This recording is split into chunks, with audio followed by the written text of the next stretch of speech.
কেউ খাবারের উপরে পা রেখে খাবার বানাচ্ছে, কেউ খাবার বানানোর পূর্বে তার উপরে থুতু দিচ্ছে, আবার কেউ পানিতে প্রস্রাব মেশাচ্ছে। তাই আজকের ভিডিওতে আমি আপনাদের এমন কিছু ঘটনা দেখাতে যাচ্ছি যেগুলো দেখার পর আপনার বাইরের খাবার খাওয়া তো দূরেই থাক, এ সম্পর্কে কল্পনাও করতে চাইবেন না। আর এই ভিডিওটির শেষের দিকে এমন একটি ঘটনা দেখতে পাবেন যেটা দেখে আপনি 5 মিনিট হা করে তাকিয়ে থাকবেন। তাহলে ভিডিওটি শুরু করা যাক, কিন্তু এর পূর্বে এখনও যারা আমাদের চ্যানেলটি সাবস্ক্রাইব করেননি তারা দ্রুত সাবস্ক্রাইব করে ফেলুন। আপনি যদি একজন ফুচকাওয়ালা প্রেমী হয়ে থাকেন তাহলে একটু সাবধান হয়ে যান, কেননা যে টক পানি খাবার জন্য আপনি ফুচকা খেতে পাগল হয়ে যান সেটাতে অন্য কারো প্রস্রাবও থাকতে পারে। এই কথাটি শুনে অনেক ফুচকা প্রেমীরা হয়তো আমাকে গালাগালি শুরু করেছেন আর ভাবছেন, আরে ভাই কী সব আবল তাবল কথা বলা শুরু করলেন। এর জন্য প্রমাণ সহকারে এই ভিডিওটি আপনার সামনে পেশ করা হলো। ভিডিওটি ভারতের গুয়াহাটি থেকে রেকর্ড করা হয়েছিল, যেখানে এক ফুচকাওয়ালা টক পানির জায়গায় অন্য কিছু নয় নিজের প্রস্রাব মেশাচ্ছিল। এখন এমনটা সে কেন করেছে এটার উত্তর তো একমাত্র সেই মহাশয়ই দিতে পারে, কিন্তু এরপরও যারা এনার থেকে ফুচকা খেয়েছেন তাদের কথা কল্পনা করলেই তো গা শিরশির করে ওঠে। তারপর আর কি, ভিডিওটি রাতারাতি ভাইরাল হয়ে যায় আর সেই ব্যক্তিকে গ্রেফতার করে নিয়ে যাওয়া হয়, যাতে সে এমন ফুচকা আর অন্য কাউকে না খাওয়াতে পারে। বন্ধুরা, আপনাদের মধ্যে অনেকের এমন অভ্যাস আছে যে সকালবেলা চায়ের সাথে টোস্ট মিশিয়ে খাওয়া।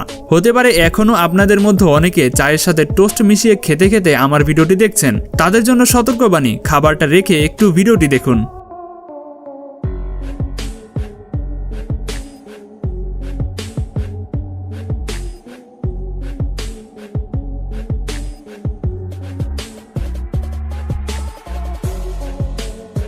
কোথাও দেখা যায় টোস্ট পায়ের নিচেই পড়ে রয়েছে, আবার সেই টোস্টকে সে জিহ্বা দিয়ে চেটে প্যাকিং করা হচ্ছে, তারপর সেই টোস্ট আমরা নিজেরাও খেয়ে থাকি। তাই আপনি যে খাবারই খান না কেন খাবারের পূর্বে দেখে নেবেন সেটা আপনার স্বাস্থ্যের কোনো ক্ষতি করছে না তো। আমরা আপনাকে এই সমস্ত খাবার খেতে বারণ করছি না, শুধুমাত্র সতর্ক করে দিচ্ছি। এগুলো জানার পরও আপনি এসব খাবার খাবেন কি খাবেন না এটা আপনার ব্যক্তিগত ব্যাপার।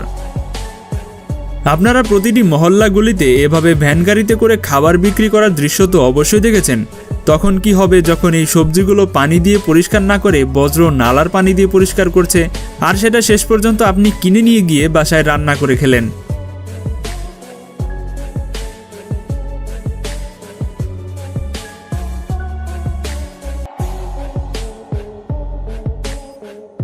ভিডিওটি মনোযোগ দিয়ে দেখুন আর আপনি চিন্তা করুন আপনি কি করবেন।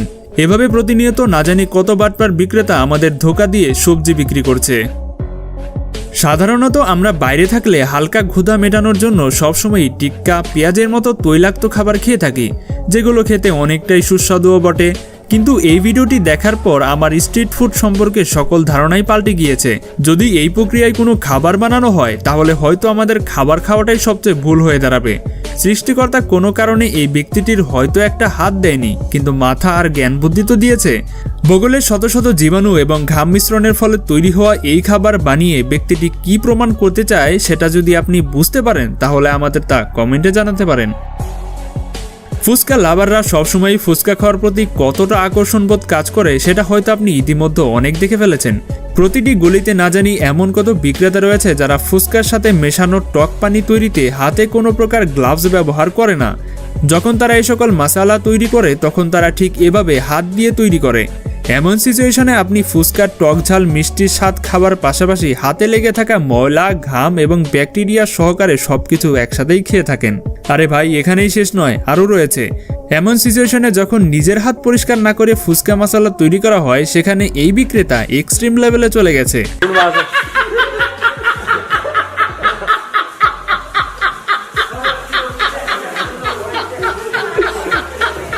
এখন এমন দৃশ্য দেখার পর যদি আপনার ফুচকা খাওয়ার প্রতি ইন্টারেস্ট থাকে তাহলে আপনারা খেতে পারেন।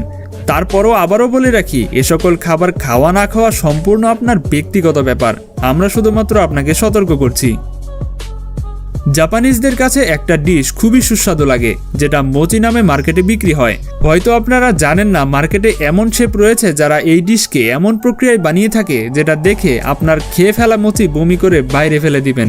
এই ভিডিওটি কয়েক বছর আগে প্রচুর পরিমাণে ভাইরাল হয়েছিল, কেননা এখানে মোচি বানানোওয়ালা শেফ মোচি বানাচ্ছে নাকি মৌমাছি দিয়ে পরোটা বানাচ্ছে সেটাই বুঝতে পারলাম না।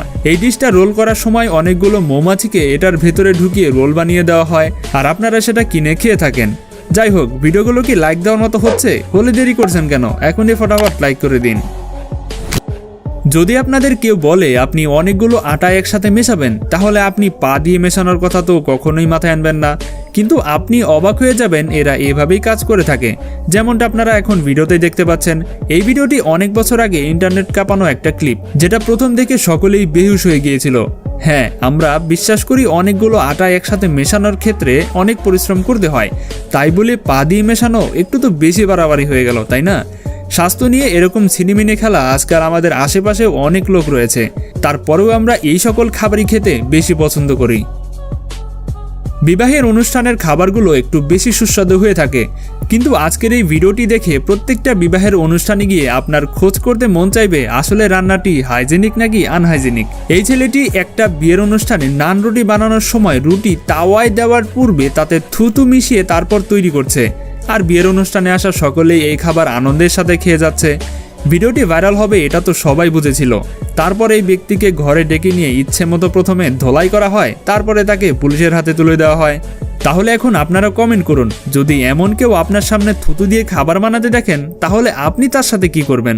তো এখনো যারা আমাদের চ্যানেলটি সাবস্ক্রাইব করেননি তারা দ্রুত সাবস্ক্রাইব করে ফেলুন। তো দেখা হচ্ছে পরবর্তী পর্বে মজার কিছু নিয়ে। আজকের মতো এখানেই বিদায়। আল্লাহ হাফেজ।